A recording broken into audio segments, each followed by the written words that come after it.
C'était une expérience très nouvelle et très riche pour nous de travailler avec un ensemble d'acteurs venant de tous les horizons, disponibles et régulièrement à même de se mettre à notre disposition chaque fois que nous avions une question à poser.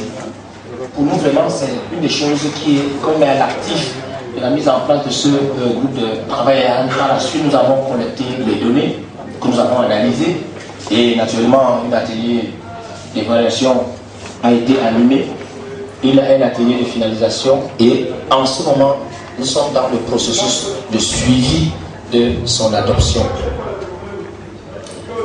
Et de l'état des lieux, nous avons regardé un certain nombre d'aspects qui portaient sur la volonté politique, le cadre légal, réglementaire et institutionnel, pour voir quels sont les acquis, mais quelles sont les limites sur lesquelles on pourrait agir et ainsi avoir la meilleure réponse dans les aspects réglementaires et institutionnels. Naturellement, on a aussi regardé les mécanismes de financement. Quels sont ceux disponibles? Comment ils sont mis en œuvre? Comment les citoyens bénéficient-ils de ces mécanismes? Et quelles sont les limites? Et comment améliorer? Qui sont les acteurs autour qu'on peut identifier et qui jouent chacun un rôle quelconque, les cibles et quelles sont les capacités des acteurs? Au niveau du diagnostic, nous sommes arrivés à observer une faiblesse au niveau du dispositif institutionnel. Et cette faiblesse, on pouvait le lire à travers un certain nombre de réponses.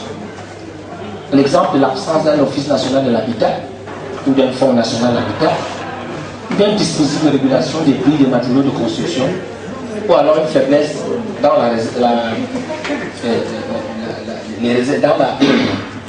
l'acquisition des réserves foncières, ou alors l'absence d'une stratégie carrément de financement ouverte à l'ensemble des acteurs, naturellement avec un faible ciblage. Le deuxième point fort dans le diagnostic a porté sur la prise en compte des insuffisances de la problématique de l'habitat social par les plans de développement. Et là,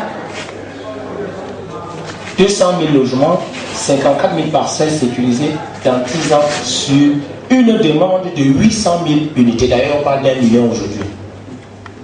C'est évident qu'il y a un problème. Pardon. Au niveau de l'insuffisance du système de financement, on observe qu'il y a des institutions au Cameroun qui ont ces liquidités, mais après on nous dit qu'il n'y a pas moyen de financer le logement social. Pour nous, ça pose problème.